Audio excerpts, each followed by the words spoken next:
To our conversations today, we're focusing on education. Now, we know that education has been central to the agenda of Enugu State, the 3% for consecutive years. But so far, the smart schools to open up this month, we're wondering how ready the smart schools are and if our pupils can finally get the quality education that they indeed deserve. That is, in fact, their right. We're joined now by the Honorable Commissioner for Education, Enugu State, Professor Ndubueze Mbah. Prof. Mbah, thank you so much for joining us this morning. Thank you for having me. Welcome, sir. Welcome. So last time we were here, we seemed to dabble into Open University. So we'll try to stay away from there for now because we have heavier matters at hand. So let's begin with a holistic assessment of the readiness of the smart schools for resumption this month. Yes. So we are looking at getting ready at least 100 of our smart schools this September. And then continuing with continuous onboarding of the remainder smart schools as and when finishing work is done on them and furnishing are completed. But what's important to note is that all the things that are required to set up the smart schools are here. We have our the instructional materials, the smart boards, the computers, the materials for the laboratories. So the state government had gone ahead to make sure, planning for September, that those things are on ground and secure and paid for. Now, with the physical construction of the smart schools, there have been some technical challenges. We know that 22 smart schools are affected by the fraudulent case of the Sujimoto. And those schools are located mostly in Oji River and Ezago local government areas. So we have about 22 schools that are so affected because of that, so delay in construction. Many of our schools are at finishing stages, roofing, rendering. If we recall, the Enugu Smart Grade School Owo campus, semester classes had already started traditionally. And then in January, we were able to do the finishing touches and then transition the children into Owo. So that is going to be the experience for the remainder of our smart schools, that beyond September 22nd, that will continue to, as every smart school is readied, we'll transition the children who are allocated to those schools into them. And so it's going to be a gradual process. And also, we've always anticipated that we're not going to, overnight, at one time, open 260 doors. That's just humanly impossible. It's a gradual process, but we are starting this September as planned. Okay, so two questions quickly. How many of the smart schools in total are ready as of this morning? And what date exactly are we expecting the commissioning of these smart schools? So, several of the smart schools were already commissioned, right? So, we're working on 100 schools right now, equipping them actively. And we're working around the clock. So come September 22nd, those of them that we have 100% readied, we'll move as learners into them. We're also doing several things simultaneously. As you can imagine, apart from getting the schools ready, we also have to get our teachers to the schools. So the Teachers Registration Council of Nigeria has concluded the assessment of our teachers. They have published the result. And with that, we're able to now start deploying teachers to the smart schools. So the education management boards and the ministry are working on this. So it's a whole lot of things happening simultaneously. So how many of the smart schools are ready as of this morning? As of this morning, we are working on 100 smart green schools simultaneously. Okay. Sorry, just a quick follow-up. Working on is... So what it means is that we are actively trying to equip them. right? So you're moving furniture into them, you're moving the smart bus. When I live here, I'm going straight to the warehouse where we have our computers. So Okay. it's So if we say that we're equipping 100 Yeah. smart schools right now, does it mean that the buildings are set? The buildings so are yeah, ready? so 100 smart schools are ready in terms of buildings, and so we're equipping them. So that is getting furniture into them. So so those of them that are ready in the urban, you can already see that. So if you were to go to GTC Queens, you see work actively going on, setting them. The ones that are ready in Oji River, in Nkanu East and Nkanu West, we're equipping them. I was even going to ask you Yeah. to point out the areas these smart schools are ready ready. Yeah. So we can share a list following Eziagwa and Oji River affected. So about 20 schools at least in Eziagwa and Oji River affected, but there were also at least 2 schools that are ready in Oji River that are being equipped, and then we know that about 5 schools are ready in Kano East that are being equipped. So we're going to share a list with these 2 afterwards. Something is meant to be on the front burner regarding where you can find these smart schools somewhere in the hinterland, right? Yeah. So are there plans for protecting these smart school equipments from vandals and thefts? Yeah, that is also part of our consideration about why, the pace and getting certain things in place. All the councillors, PGs of all the wards have been directed to constitute security systems in place, local community watch, to be supplemented by government security forces. But the securitization of the smart schools also includes the erection of fences.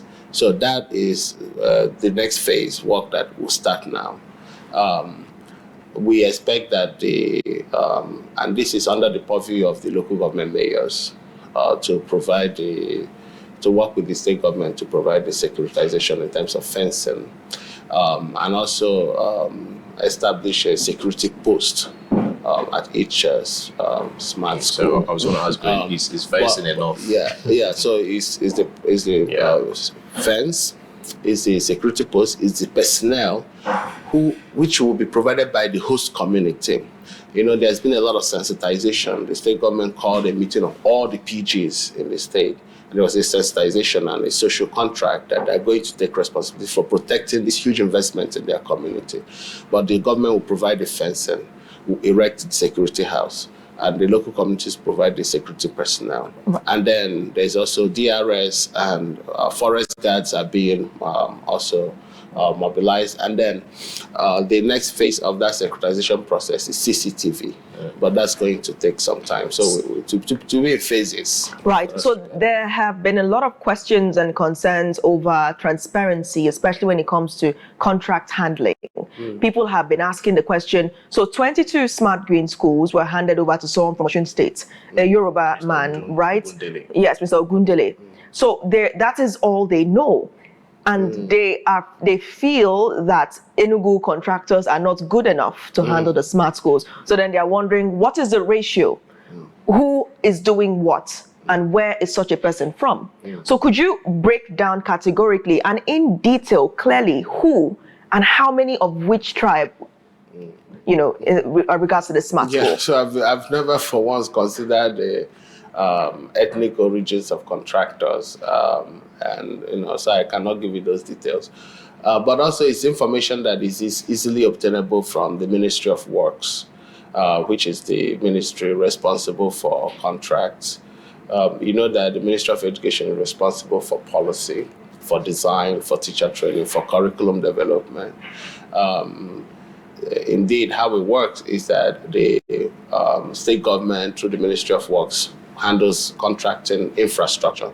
And when these infrastructure are ready, they hand them over to the Ministry of Education to equip, to onboard teachers, develop curriculum. And so, I'm not the one with the details you're asking for to be able to explain the processes of contracting. But I've also been at the table and been involved in the process and know we have all been involved in the process of ensuring that the investment in the smart green schools are delivered. And so we've been involved in project supervision. So we have gotten to meet in the course of our supervision work the people who are giving contracts to. We meet them at the site. When they have challenges, sometimes they write to the Ministry of Education, and we reach out to the Ministry of Works. If it is something technical, if it is something otherwise, we reach out to the relevant ministry. So the Ministry of Education has been involved in making sure that the process has been smooth. And based on that, I needed to establish this well, because I'm not the one to give you all the facts and figures. But based on what I have seen, as somebody who has been involved in the project for 2 years running, a huge number of the contractors are in the Enugu. Okay, there are, it is not the case that most of the contracts are given out to people who are not from this part of the country, but it is also, in a sense, the wrong focus. Ethnicity, for me, is the wrong focus. It should be the technical capacity, the proven track record, the commitment to vision, right? And I have not. It has not been my experience that people who are qualified, who are from Enugu or who are from the Southeast, we are, ignored or put aside in favor of other persons, right? And I know that there is an established due process for bidding, right? For evaluation of bids, for evaluation of contractors who expressed interest. I know that contractors were required, potential for contractors were required to present bank guarantees and several other types of documentation, right? And signed different bonds with the state government, right? Committing to delivering the project on a particular timeline.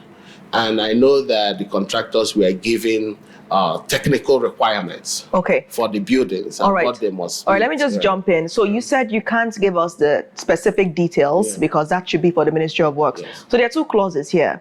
The Commissioner for Works, the former Commissioner for Works, was recently moved to the Ministry of Housing.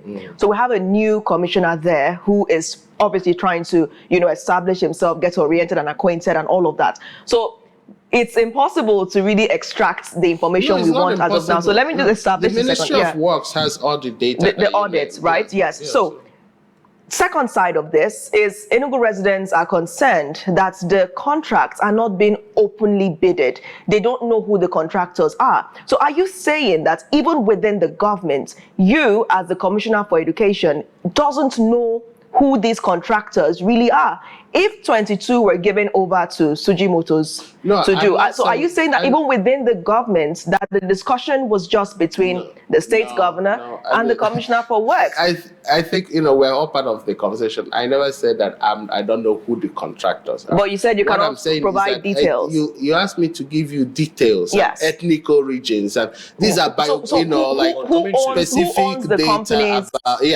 So that is, the contractual information. And I'm telling you that the state government has all of that data, and I've just told you where to obtain it. If you can't get it, I can get it and send to you. You're the government.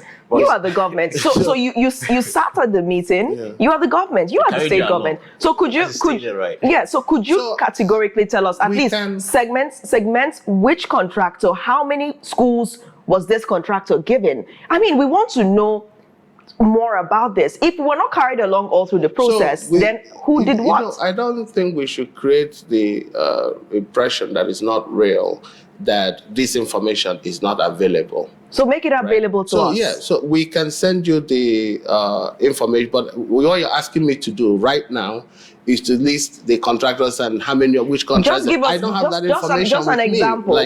Just some examples. I mean, if at least one or two examples would be helpful. So we know that, for example,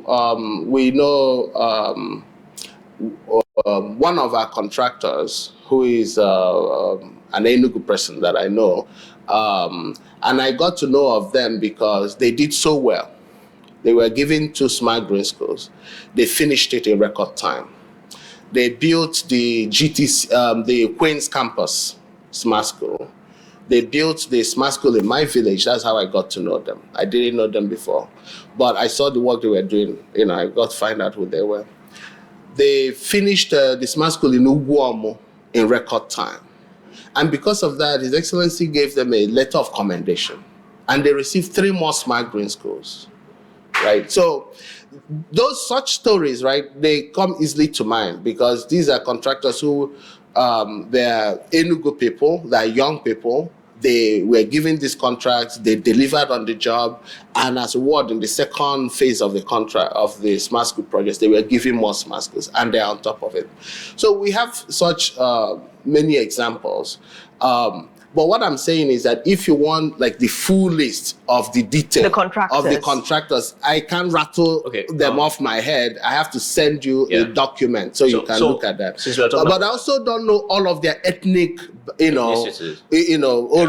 I haven't, so it's work that we have to look into that. So you've mentioned that you don't know their ethnicities. That's fine. And I know we don't want to shift away from professionalism to ethnic sentiment. That's established. But the reason this curiosity has come, and we seem to be focusing on what some may say the other issues, right? Is because this process was not open. People did not know when the bidding happened. And now they're focusing on those little things because it was not made public ab initio. So why exactly was the bidding not open for everybody to see? To my knowledge, the bidding was open. To who? It was announced. People submitted their bids. I mean, these are the processes of the contracting, and all of that record is with the Ministry of Works. I think you can ask for them. You're a media house. You can ask for them. Something I wanted to ask you, right? The process that led to Mr. Ogundele's, contracts and all that, right? Because apparently they said that you people lured him. When I say you people, you're in government, so you have to take that too, right? So we lured him into not one school, but 22. Lured him into building the smart school, which he's not conversant with. That all he believes or knows is how to build skyscraper luxury homes, right? And so he was lured and he signed not one contract. That's what I'm just stating. I'm just what he said, right? That you guys lured him. So how did that process? The kind of lure. How did the process of giving him that contract? How did it come about? Because apparently, if you look at what he was saying, if you actually assess that, there was no bidding. It was, I trust you, have seen your track record. Can you build this? And when you're done, they will go back to why we brought you here to build a skyscraper, the tallest skyscraper in Nigeria. As the contractor alleged. You know that the smart school, if you recall, at least some of the contractors in the first phase talked about it openly. It was awarded at a particular amount, right? And then later on, there was an upward review, right? And then,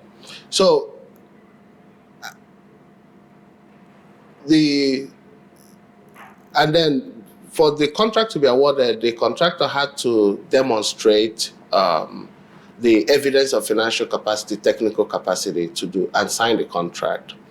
And the contractor in question presented a bank guarantee, right? He presented all of the technical requirements, documents, expressed interest in this contract, signed not for 1, but 22. How can somebody now do all of that? And come back and say they were lured? I don't know, maybe I don't know who has that kind of luring capacity. Okay, now let's break down all this question even further. Yeah. Okay, so the contractor used the word lure. Yeah. It's almost like dangling a carrot and telling a rabbit to follow. Yeah, right? Come and take it. Yes. So essentially, he came because he wanted to construct a 69-story building. And that was the idea. The governor wanted him to do that. I'm hearing this from you. I don't know. I'm sure you do. I'm sure you do. No, okay, I don't know about. No, this is the allegation. Let me establish this. I'm not aware of. I'm hearing from you. Okay, so let me put that in perspective. Yeah, so according to the contractor in that viral social media video, he was contracted by the Enugu State government. The governor wanted the tallest building in Nigeria to be situated in Enugu State, and that was supposed to be a 69-story building. So he brought the prototype, and the governor said, keep this one aside. This is as he alleged. Keep this aside. For now, can you help us with these smart schools? And that you may not make money from this, but you make money from the skyscraper, right? And he conceded because he thought it was just concrete and cement, as he said in the video, in that emotional moment, right? Mixing concrete and cement. So he felt that on one side he would get the skyscraper, a professional who had been given the technical drawing of the smart school, that specifies that here you use 12 mm rod, here you use 16 mm complete, that this is the ratio of sand. I'm not an engineer, I'm not a mason, but I'm telling you how detailed the technical drawing for the smart school project is. That this is the ratio of cement to sand to water that you used to mix, right? And that this is how you stamp, and that your concrete mixture will be tested. It's so specific that even to a lay person it's clear to understand.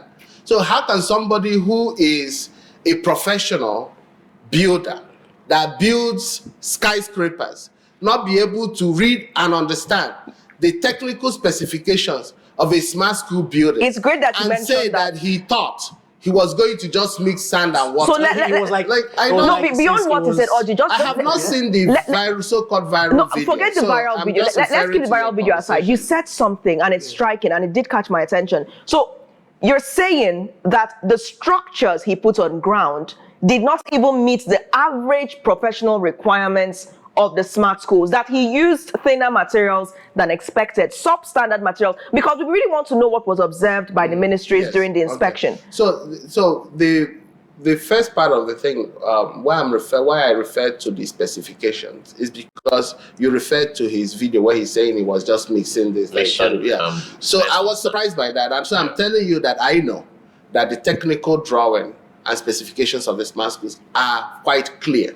And there is no way that somebody who is a professional builder would not understand that. But unless they're just going to join the inspection team. But secondly, when we did, I've joined on several of the inspections. Office. Yes. But then eventually we divided Enugu into the 3 senatorial zones. And I focused on Enugu East. And the Ministry of Works focused on Enugu West. And the SSG focused on Enugu North. So it's in Enugu West where the contractor were doing most of their work, Jirivan, which was under the purview but we still reviewed all the reports that came in.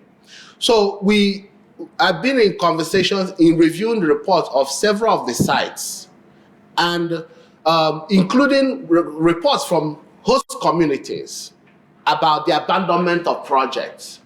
So I know I've been in conversations where this contractor was invited, was called upon, did not attend technical sessions when other contractors were, including the technical sessions held by the second one held by the governor, the several ones led by the SSG, the ones held by the technical team of the Ministry of Works, right? So if we're to look back from what I witnessed, it would appear that there was an intention from the beginning to give up on the project and to disappear. Professor, because there were several instances of accountability, invitations where he didn't show up. Ignored. Right? There were several instances where we went to the site and we didn't meet workers. And we reached out to him and he'll give one excuse or the other. So there was a pattern. There was a pattern of dereliction.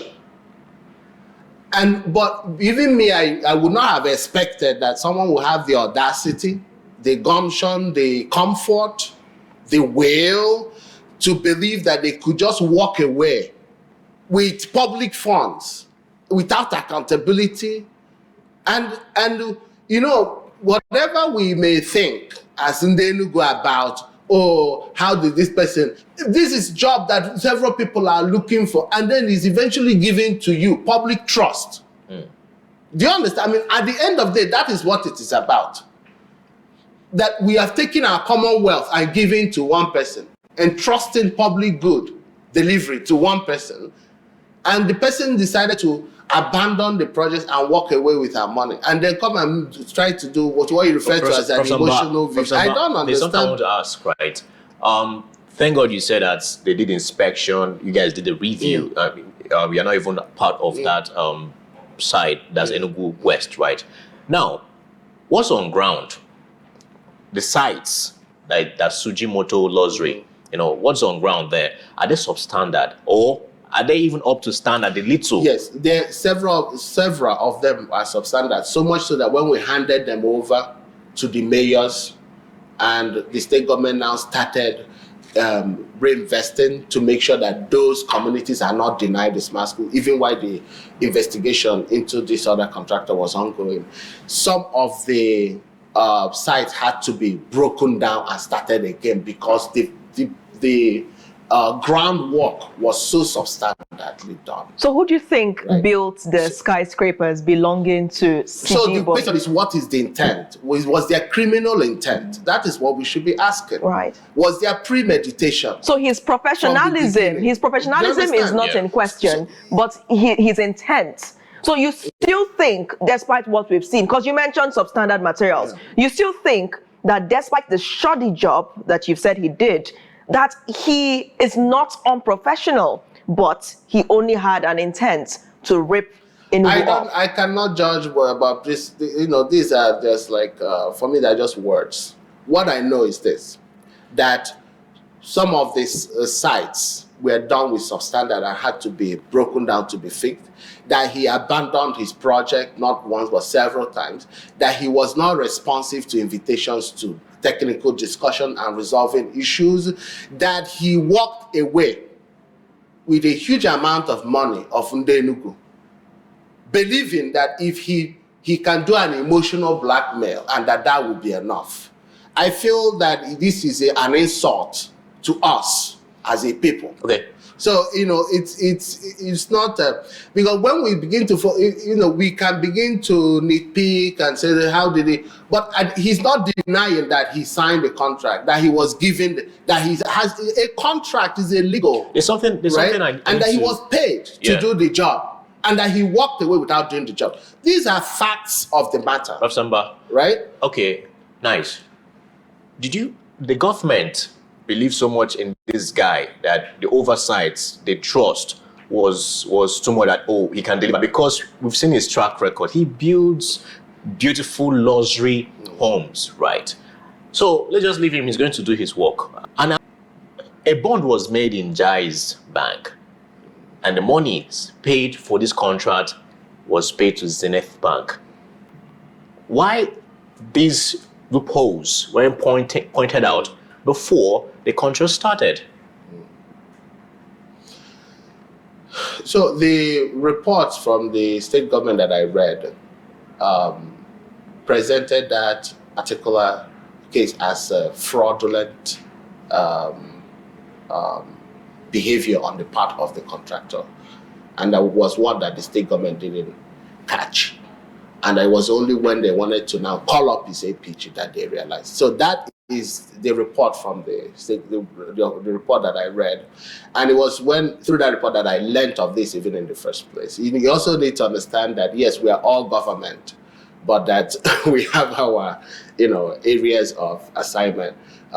Process of contracting, payments, that is not something that the Minister of Education is involved in. We get involved in the supervision to deliver the project because of the how critical this project is and of anybody. I mean, I want the projects to be done. I want the buildings to be completed. So I get involved with our entire team. We are pushing, we are hitting the ground every day. We leave in the morning, we come back at night. We do it the next day.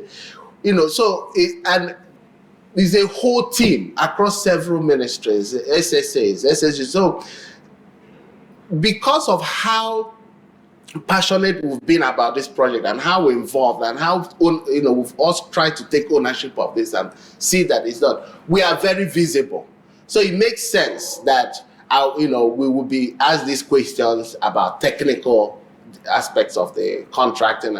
But in reality, we actually are not the ones who handle that aspect of it.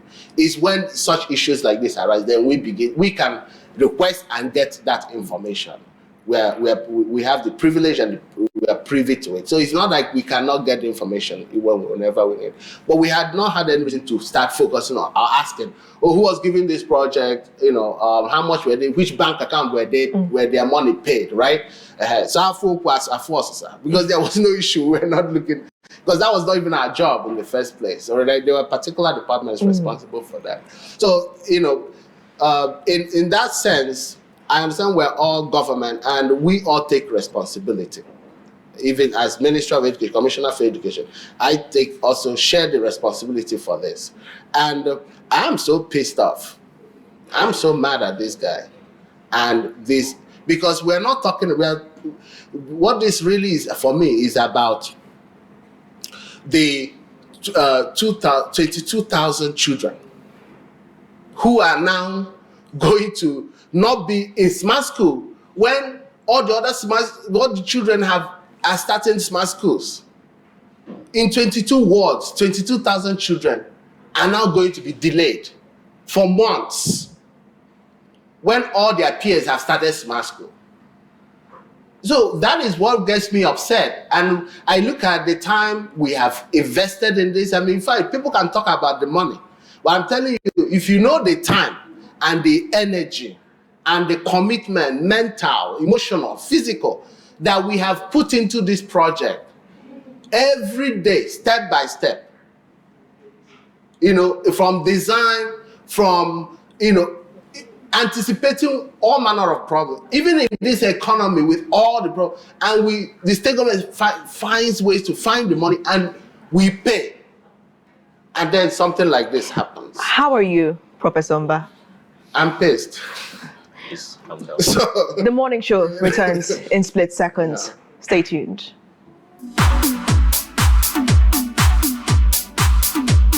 Concerning developments with the Enugu Smart Green Schools. Now, before we let this case of a Sujimoto CEO rest, I have to ask this. In your view, from the perspective of the Ministry of Education, where do you think the government went wrong in the entire contract concerning Sujimoto?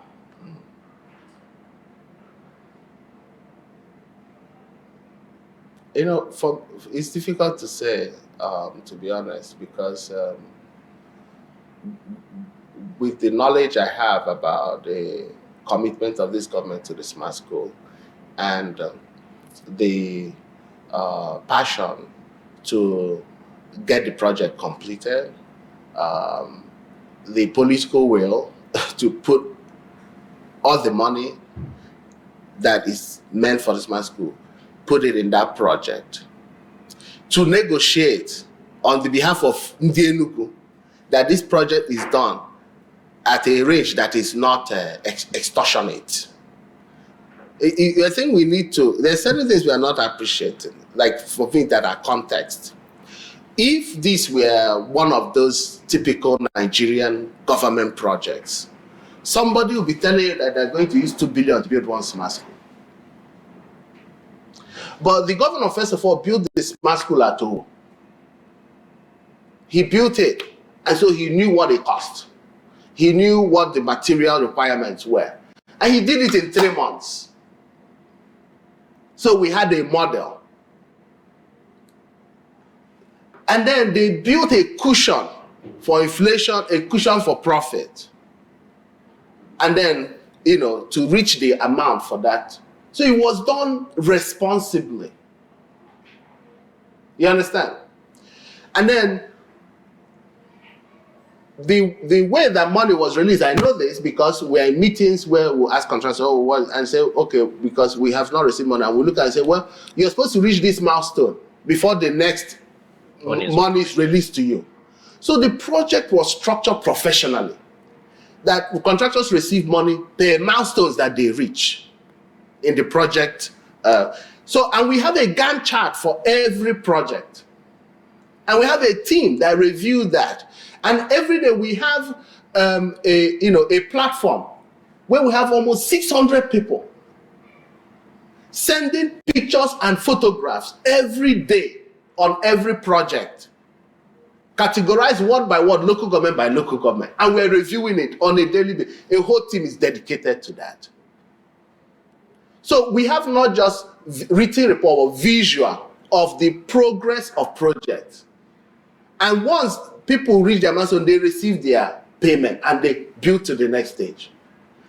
So this has to be understood, the responsibility, the real professional way, the care taken to ensure that this was not just a lofty project, but a practical and realizable one. Due diligence, investment in monitoring every day.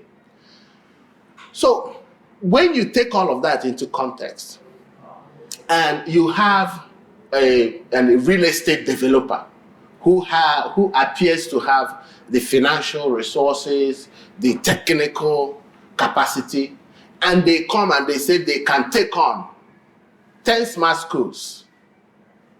And by the way, Sujimoto is not the only one that was giving.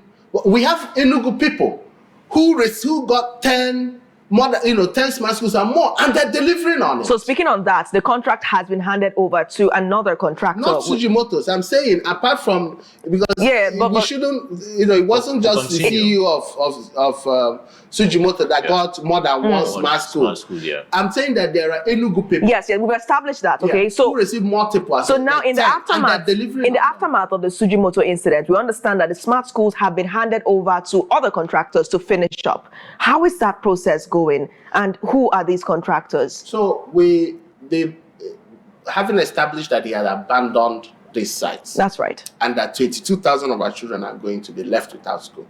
The state government has stepped in directly to try to get the projects, fix all the mistakes that were made, and begin to. And they're doing this intervention directly through the local government mayors. Right. Okay.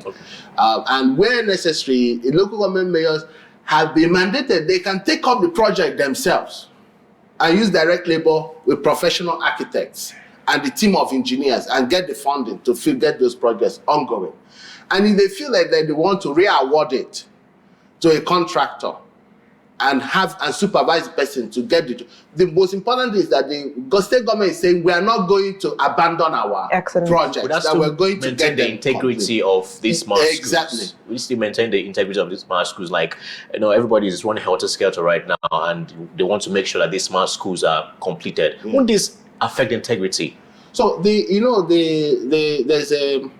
you have all your materials and your labor and you have proper supervision, there are timelines for things. We know, for example, that if you do your slab, you need to allow a certain number of days for it to cure, right? And so all of those things have been taken into consideration in defining the milestones that within so and so period of time, we should reach this milestone. Within so and so period of this period. So it was professionally done. And if these contractors are to follow that plan, they will get the smart schools built well, finished on time, and ensure the integrity. And our job now is to go and check. Yeah. We go with, I didn't know what a caliper was until I started this project. We're measuring the rod. Now you do. He said, this is not 16 mm. Yeah. This is not complete. Yeah. We'll mark it, say remove it. Yeah. Replace it. So maybe people might say, oh, we are doing too much. That we're checking too much. If we're not checking too much, they would have finished the project. But we didn't want to take the risk. And protect our children. We need to protect our children. So what is the progress so far with those smart schools that had issues in the past, such as the one in Isuzu? What has been done so far? And by the way, where is the contractor? There are rumors making the rounds that he ran away. Did he run away? I have to be honest, I don't have the full scope. Has he been apprehended? I don't have the information right now on the issues of case. I will have to find out. Okay, but has work started? Yeah, I believe work has started, but I have to confirm. Okay. All right. Yeah. 11 billion set out for Mr. Ogundele Sujim. So where did you get the fact? If you so because But the smart school is a smart school. Let me clarify this because there's also been a lot of misinformation. The cost of construction for the smart school, as at the last review, was 526 million. Right. Okay, 526 million. I want people to listen. I have been on Afia TV before, and I said that on average, we estimate about that every smart school will cost about 1 billion for construction and equipment. Okay. And equipment. Keyword on equipment. But people are thinking it's 1 billion for construction. No, it's 526 million for construction. That clears the air and we need to yes. equip them. I mean, you have furniture, you have 85 desktops, you have 25 smart boards, you have 65 kVA solar, you have water with tank. You have fencing, you have landscaping. All these things are in the smart school. You have school uniforms, 2 sets of school uniforms for 1,050 children. Yeah. So these are the things that go into the. So is 526 million is the contract. So if half of that, if you multiply that by however the number of contract he received and see they have, that's what he was advanced. That's 5.7 billion. Yeah, right? so there's no. My question is, I get this. It's good that you clear this, right? So my question is, 11 billion for the 22 apparently, and why you keep saying 11 billion? Well, I'm coming. confused. 11 million. He's saying so the total sum of the contract was meant to be estimated at 11.7. Estimated. Yes, so maybe say estimated, approximately, right? Go ahead. So 5.7, although the government was going to give 30%, but settled for 50 as stated, right? My question is, right, was Enugu State government too trusting to this individual? Then again, regards his track record, that he was allowed this space and time to do whatever he wanted to, and that what got us to this point. Was the state government too trusting, Professor Mbah? It's possible. I mean, It's your government. It's in the government. We are all. I mean, it's possible that we put too much trust in the individual With that kind of money. Yeah, with that kind of money. But if you weigh that against all the what he presented as evidence, and you people know better than me what the extent of his track record of building and all of that, and the bank guarantee. Remember, it was a risk mitigated process. The bank guarantee that he presented, backing up that fund and showing assets, right, to secure that type of grant. On the promise that he will complete his project even before others did. There's a question I'm going to ask you. So but even in that, the due process was followed. Yeah. Because we understand that the bank guarantee and all of the technical and all of the bonds and agreements were the requirement for this process. So You've sat down in so many different ways on this program, Professor Mbah. It's exhausting, isn't it? No, it's not just exhausting. Like, I'm just emotionally. Because I don't understand how somebody could do something like this. So in one word, if I'm just in one word and one word only, how would you describe Mr. Sijibomi Ogundele? He's insincere. One word. Oji, go ahead. There were noise out there about his ways, right? Owing this and owing that. He was in a space. Everybody actually engaging on a couple of those conversations. Why are you concerned and bothered? I don't know if you heard. I didn't know who Sujimoto. I met him for the first time at one of the meetings that we had. I didn't know who he was. You have to understand too. I be just Johnny just come. My own is just to do this job. But it's not. Doesn't mean that you understand. But I don't know him. Is what I'm trying to establish, right? I only got to know about him from being introduced as one of the contractors who is building our smart schools. And so I take interest in all of them. When I go to their sites or get reports that work is not going, I call. I've had to call him on the phone one time and I said, I got a report that your site at Olo is abandoned. How did he respond? Because I heard he's kind of too uptight. Yeah, he said that that all the materials are there, laborers are there. I said that there's nobody there. Okay. So I've had to call him on one or two occasions, but it had to do with this work. Work is not going on at the other site I called him about was a site at Amankwo. Right, and he complained about topography and all of that. And Ministry of Works went in and resolved the topography issue. And what did he do then? Nothing. And then the work seemed to have started again. Right. So did you think, as I stated, that he diverted these monies to solve those issues? I cannot speculate. Yes, it's currently being investigated by EFCC. So this is a case clearly of good first impressions always do not last, because sometimes they say the most important thing is to make a great first impression. But then we saw him do that, come with so much clout. I mean, what is 5.7 billion to Sujimoto's that has skyscrapers in Banana Island, in Dubai? I mean, he came with so much clout. Now people are even speculating, and I have to say this, some are speculating, are you sure he did not use AI? Just an example. No, I saw him in brave person. Oh, okay. It was, I don't, unless he made himself, he made an AI version of himself, but I saw him real. I've met him. No, of course he's real. Of course he's real. But they're asking if all the skyscrapers are real. If all the skyscrapers. Because they look too perfect. That, I mean, and if he did that kind of shoddy job, the question would be, AI is taking over. But let's leave it at that. Away from Mr. Ogundele, and it's a distressing situation. It really is.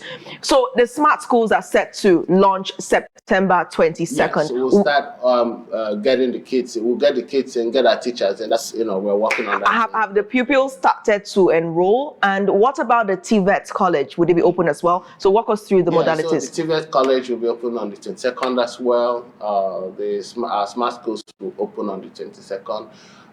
We'll be informing. So we have a process, the same template that we use for, that's what we applied, which is the sort of the homeschool model. So in a world where you have, for example, we had 4 primary schools and 2 secondary schools. So we put the children from that ward into the smart school for those grades. So that's what we're doing. And so we're using our own data, our information of the records of children in the schools to transition them. And so the schools, they will be notified at their current schools that this is the smart school that they are now going to attend. We are also feverishly producing their school uniforms, right? So the school uniform for the new GTC, school uniforms for smart schools. So everybody's working hard. Yes. So we just need prayers. Right. So we must commend you, Professor Mbah, for what you're doing in Enugu State. I mean, we've always been on the field and we've seen you there, but not just on the scene, but behind the scene as well, following up on this contract. And the way you've addressed the issue on today's show, we can tell that you feel this emotional connection to the smart schools, to pupils. Yeah. You're not just here to do your job. You're here to make sure that you make a lasting impression. And that's fantastic. So, I mean, transparency is the essence of all of this. People must know what is going on. So what is your assurance to the pupils that will be commencing school hopefully this September 22nd, and to Enugu as a whole, with regards to the scandals that have rocked the contract and the brighter future we hope to see ahead? So we assure our children and our parents and our teachers that we are putting them in safe learning environments, and that those children are going to begin a journey of life transformation as in something never seen before. And it's something, we want to go into this with gratefulness to God for this blessing, and with preparation to meet the opportunity that is the Smart Grace Goal. That's it, though. All right. Thank you, Prof. Mbah, for joining the show today. Thank you very much. All right.